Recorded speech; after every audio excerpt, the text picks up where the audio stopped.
Gas మార్కెట్లో gas ధరలు అయితే విపరీతంగా ఎండలు ఎలా మండిపోతున్నాయో అదే విధంగా మండిపోతున్నాయి. సో ఇక్కడ చూసుకున్నట్లయితే డొమెస్టిక్ గ్యాస్ అనేది 965 ఎప్పుడు ఎలా ఉందో అలానే ఉంది. కానీ కమర్షియల్ మాత్రం ఇప్పటికీ 3 సార్లు భారీగా ధర పెరగడం జరిగింది. ఇప్పుడు ప్రస్తుతం చూసుకుంటే కమర్షియల్ ధర దాదాపు 3500కు చేరింది.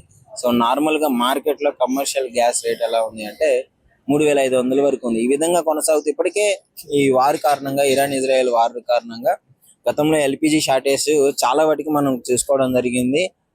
బుక్ చేసుకోవాలంటే దాదాపు ఒక నెల 20 రోజులు 2 నెలలు పెట్టిన సమయం కూడా క్లియర్ గా చూసాం లాస్ట్ టైం.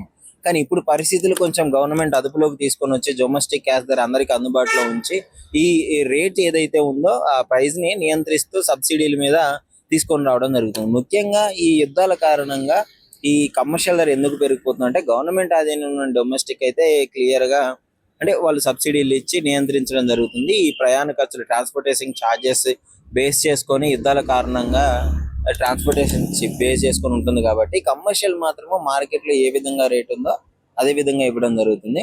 సో దానికి సంబంధించే మనం కమర్షియల్ రేట్ అనేది మనం డిసైడ్ చేయలేము. గ్లోబల్ లో ఎల్పిజి ఏ విధంగా ఉందో ఆ గ్లోబల్ ట్రాన్స్పోర్టింగ్ ఛార్జెస్ అన్ని బేస్ చేసుకొని గ్లోబల్ మార్కెట్ మీద బేస్ అయి ఉంటుంది కాబట్టి గ్లోబల్ మార్కెట్ డిసైడ్ చేస్తుంది.